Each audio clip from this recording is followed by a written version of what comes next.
The iDino Notebook 7 tablet. Is it that good or it's pretty bad? This is a video most of you have requested that I do because obviously you want to purchase this machine but don't know whether it's the perfect choice or not. And I must say, this device has some pretty good sides and also some pretty bad sides you should know before considering buying it. And in this video, I am going to address all that. So like this video and let's get straight into it. Today we are diving into the iDino Notebook 7, a budget tablet that promised to be the perfect solution for my needs. Let me explain. As many of you who know me personally know, I lug around my laptop everywhere I go. It's great for editing videos and creating content, but let's be honest, it's a beast. I mean, a laptop is too cumbersome to be carrying around everywhere I go like MTN. Everywhere you go. Not to talk of the other things like extension board and chargers I'd have to carry along in addition.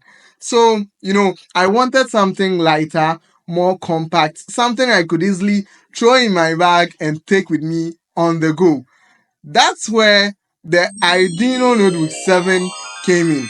I was looking for a device that could handle some basic tasks like running my church apps like the Bible and Hymnal for starters.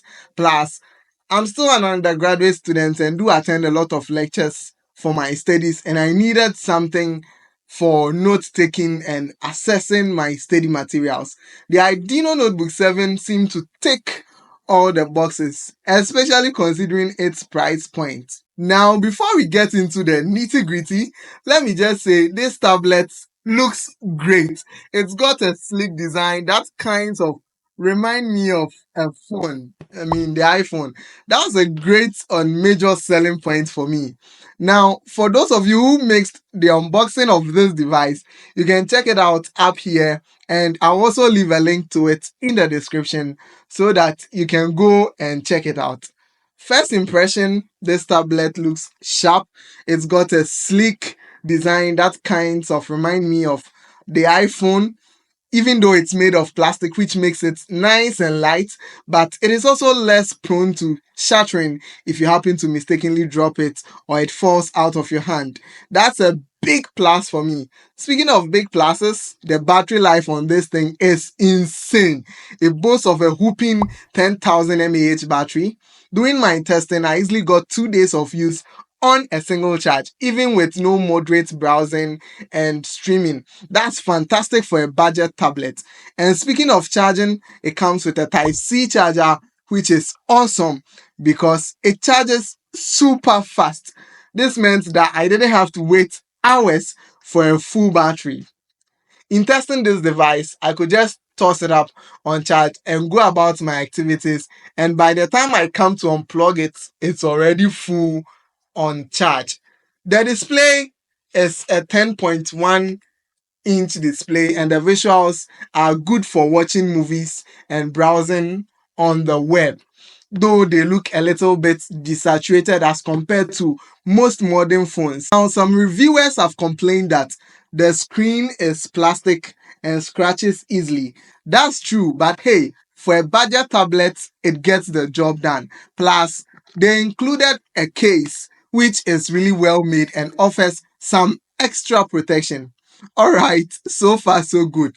But here is where things get a little interesting. The iDino Notebook 7 promises Android 12, but hold on your horses, it actually runs a heavily skimmed version of Android 7. Now, Android 7 is ancient in tech years. This can lead to some compatibility issues.